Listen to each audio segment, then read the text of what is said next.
Hi hello అండి. ఈరోజైతే మనము బచ్చాలు ఎలా ప్రిపేర్ చేసుకోవాలో చూద్దామండి. ముందుగా మైదా పిండిని అయితే తీసుకొని దాన్ని నీట్గా జల్లించుకోవాలి. తర్వాత అందులో కొంచెం నెయ్యిని వేసి పిండిలో మొత్తం కలిపేసుకోవాలి. అలా కలపడం వల్ల పిండి చాలా మృదువుగా అవుతుంది మనం వాటర్ పోసి కలిపినప్పుడు. మనము బచ్చాలనైతే ఎప్పుడు పడుతూ అప్పుడు చేసుకోలేమండి. ఎందుకంటే బుద్ధి పుట్టి బూరెలు చేసుకొని తినకూడదు అని అంటారు. అది ఎందుకంటారో తెలియదు, కానీ అలా చేసుకోవడం మాత్రం ఎవరు చేసుకోరండి. ఓన్లీ కొత్తగా ఇల్లు కట్టుకున్నప్పుడు, ఇంట్లోకి వచ్చినప్పుడు, ఏమైనా వ్రతాలు కానీ పూజలు కానీ చేసుకున్నప్పుడు, ఓన్లీ ఉగాది వచ్చినప్పుడు మాత్రమే ఈ బూరెలు అయితే ఎక్కువగా ప్రిపేర్ చేసుకుంటారు. ఈ టైంలో కాకుండా ఇంకెప్పుడు ప్రిపేర్ చేసుకుంటారనేది మీకు తెలిస్తే మాత్రం కామెంట్ చేయండి. పిండినైతే చాలా మృదువుగా మెత్తగా కలిపేసి ముద్దలాగా చేసి కాసేపు నాననివ్వాలండి.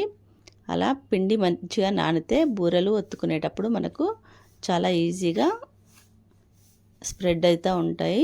బూరెలు కూడా చాలా టేస్టీగా ఉంటాయి. ఒక 10 నిమిషాలు అయితే పక్కన పెట్టి నానబెట్టేసుకుందామండి. తర్వాత మనము శనగపప్పునైతే ఉడకబెట్టేసుకొని కాసేపు ఎండలో ఆరబెట్టుకోవాలి. అలా ఆరబెట్టుకుంటే ఆ పిండి మనకు 2-3 రోజులైనా కానీ పాడవకుండా ఉంటుందండి. అలా పచ్చిగా ఉంటే మాత్రం తొందరగా పాడైపోతుంది. తర్వాత బెల్లంనైతే మనము ఆనకం పట్టుకుందామండి. దాంట్లో కొంచెం ఉప్పు అయితే వేసుకోవాలి. ఉప్పు వేసుకోవడం వల్ల ఏంటంటే పులుసురం వేస్తుంది అంటారు కదా, అలా అవ్వకుండా ఉంటుంది. డైజెషన్ ప్రాబ్లం కూడా కాకుండా బెల్లంలో అయితే కొంచెం వాటర్ వేసేసి పొయ్యి మీద పెట్టేసి దాన్ని అయితే మొత్తం కరిగించుకోవాలండి. అలా కరిగిన తర్వాత బెల్లంని అయితే వడగట్టుకోవాలి. ఎందుకంటే అందులో చెదారం చాలా ఉంటుంది కాబట్టి మనకు తినేటప్పుడు ఇబ్బందిగా ఉంటుంది. అందుకోసమని మనము బెల్లంని అయితే ఇలా నీట్గా వడబోసుకుందామండి. తర్వాత దాంట్లో కొంచెం యాలకుల పొడిని కూడా యాడ్ చేసుకుందాము. అలా యాడ్ చేసుకోవడం వల్ల ఏంటంటే మనకు బూరెలు అనేవి చాలా టేస్టీగా అనిపిస్తాయి. ఇలా ఆనకం పట్టిన తర్వాత మనము పిండినైతే ముందుగానే సిద్ధంగా చేసుకొని ఉంచుకోవాలి. పూర్తిగా ఆనకం రాకపోయినా పర్వాలేదండి. కొంచెం మసులుతూ ఉన్నప్పుడే మనము పిండినైతే దాంట్లో వేసేసుకొని కలిపేసుకోవాలి. పిండి మొత్తం గట్టిపడేంత వరకు ఒక 5-10 నిమిషాలు అలా ఉడికించుకున్నాం అనుకోండి, మనకైతే బూరెలకు పిండి అయితే రెడీ అయిపోతుంది. శనగపిండితో చేసుకుంటున్నాం కాబట్టి ఖచ్చితంగా దీన్ని ఎండలో కాసేపు నానబెట్టుకోవాలండి. లేదంటే తొందరగా ఖరాబ్ అయిపోతాయి బూరెలు అనేటివి. టేస్ట్ అయితే చాలా చాలా రుచిగా ఉంటాయి. మనము ఎప్పుడు తినలేము కాబట్టి సంవత్సరంలో 1-2 సార్లు మాత్రమే తింటాం కాబట్టి మనము ఒక 2-3 రోజులు నిల్వ ఉండేలాగా చేసుకుంటే 2-3 రోజులైనా కానీ మనము తింటామండి. బూరెలు 2-3 రోజులు పాడవకుండా ఉండాలంటే ఇలా ఆనకం పట్టేసి చేసుకున్నాం అనుకోండి, 2-3 రోజులైనా చాలా ఫ్రెష్గా ఉంటాయి. బూరెలు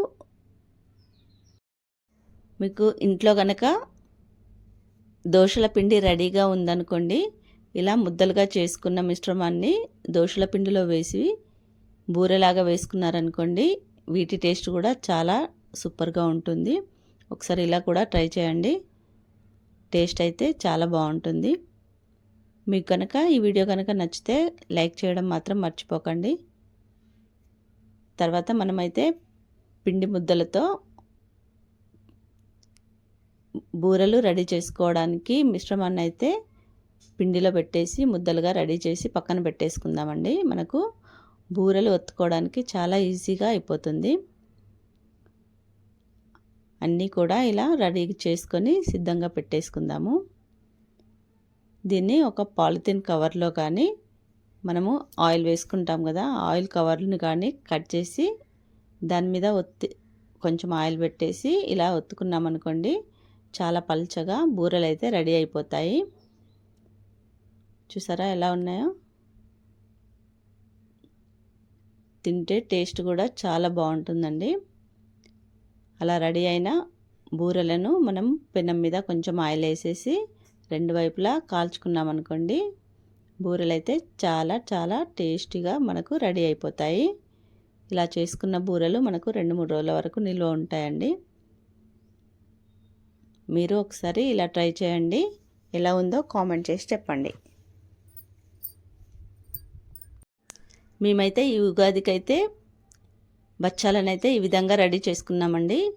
కొంతమంది బచ్చాలు అంటారు, కొంతమంది బూరెలు అంటారు. మేమైతే బూరెలనే అంటామండి. బూరెలు అయితే చాలా చాలా టేస్టీగా ఉన్నాయి. ఈ వీడియో కనుక మీకు నచ్చితే ఖచ్చితంగా లైక్ చేసి సబ్స్క్రైబ్ చేయడం మాత్రం మర్చిపోకండి. చిన్న చిన్న వీడియోలకు మీ ఎంకరేజ్మెంట్ ఉంటే